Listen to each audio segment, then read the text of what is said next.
I hope you enjoyed today's videos. I think we had a nice collection of actual MMA action, and for me, the regional stuff still has its appeal. I mean, fighting is the ultimate relative sport.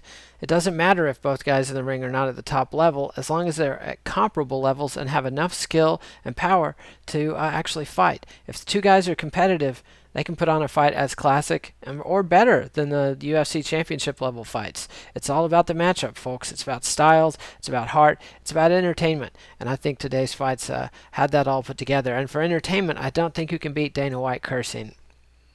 Call me crazy. I just love to see it. Love the guy. Big fan. And that's what I want to talk about today in the MMA rant of the day. And this is Dana White's amazing ability to recover and land on his feet.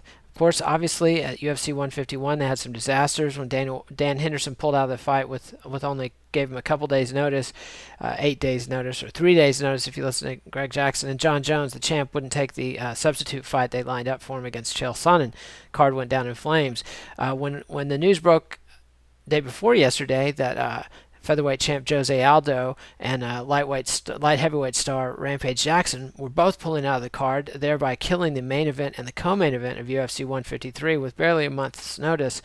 Dana White had to move fast, or people were going to say that it's just another card collapsing. Fans can't count on the UFC. Why buy tickets? Why travel? Do you want to book TV time for this?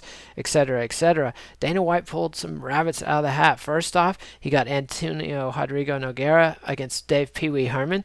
Nogueira hasn't fought since last December when his arm was infamously shattered by Frank Mir and Kimura.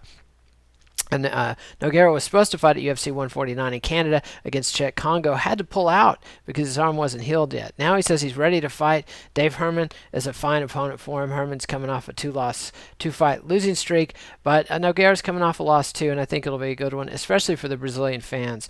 Nogueira did great last time he fought in Brazil, and I think he'll do well again in front of his native land.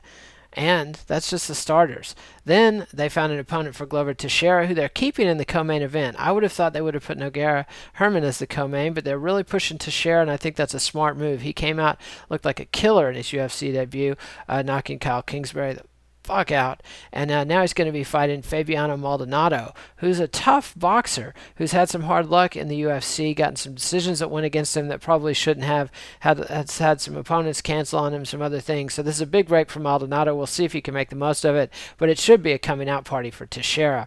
Although I think Maldonado presents more of a stylistic challenge for him than his record would lead you to expect, because of Maldonado's technical, crisp boxing, which might give Teixeira, who's a kickboxer, some trouble.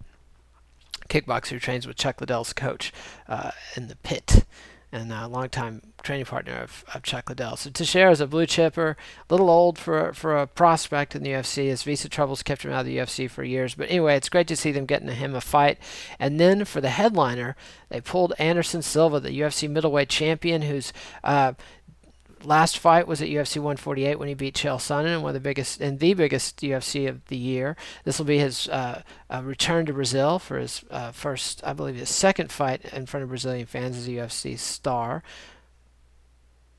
And I think he beat Yushin Okami in Brazil the last time. And this will be this could be an exciting fight for Brazilian fans, and it's a risky one. He's fighting Stephan Bonnar. He's moving up to light heavyweight for a 3-round fight against Stephan Bonnar. On the one hand, you think, it's Anderson Silva. He's smashed Forrest Griffin. He'll smash Stephan Bonnar too. You never know. Anything can happen in an MMA. It's a risk-filled environment. Bonner's a big dude. He's 6'4". He's tough. He's very rarely been TKO'd. The only TKO in his career I can think of is when Lyoto Machida beat him with a cut before either of them was in the UFC. So Silva's risking quite a bit, and so is the UFC, because had they been able to keep Silva on the shelf until welterweight champ George St. Pierre fights Carlos Condit at UFC 154, then they could conceivably, were St. Pierre to win, they could conceivably set up an Anderson Silva versus GSP super fight that Dallas Cowboy owners Jerry Jones is anxious to book in Texas Stadium there in the Metroplex, DFW Metroplex, and I think that would be awesome. And that's a huge event, would be a huge money maker, a big publicity cow for the UFC. However, if Stephan Bonnar gets lucky, or is just the better man that day, and beats Anderson Silva at UFC 153, it'll all go down the drain just to save, just to get mediocre pay-per-view numbers out of a no big deal pay-per-view, and to continue to build their momentum in Brazil. So they've got to weigh some factors here, and there's trade-offs. And I, got my fingers crossed it works out for the best. But I have to say, I'm totally impressed with Dana White and Joe Silva and what they've been able to pull out, literally pull out of their ass just last minute, very little warning. Thankfully, they had a little more time than they did to try to recover from UFC 151. And I urge everyone to keep your fingers crossed that we get no more injuries to pull fighters off cards in the upcoming pay-per-views. The UFC is already going to be down a little bit from last year in terms of their pay-per-view numbers. The Fox ratings are down from the debut last year.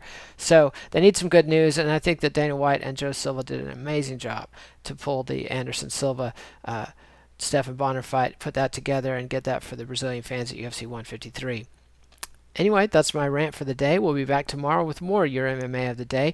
As always, if you like this sort of thing, subscribe to our YouTube channel at MMANation.com on YouTube. That's youtube.com/MMANation, DOTCOM.com is cleverly spelled out to make it even harder to find. But anyway, if you subscribe, you'll get all my videos as soon as they upload, any interviews we upload, press conferences, etc., and all of Zombie Profit's playlists. As soon as you put them together, they'll be in your YouTube feed. Every time you go back to YouTube, you'll have all our videos right there. One-stop shop to keep up with everything going on in the world of MMA video. Anyway, we'll be back tomorrow. Have a good one.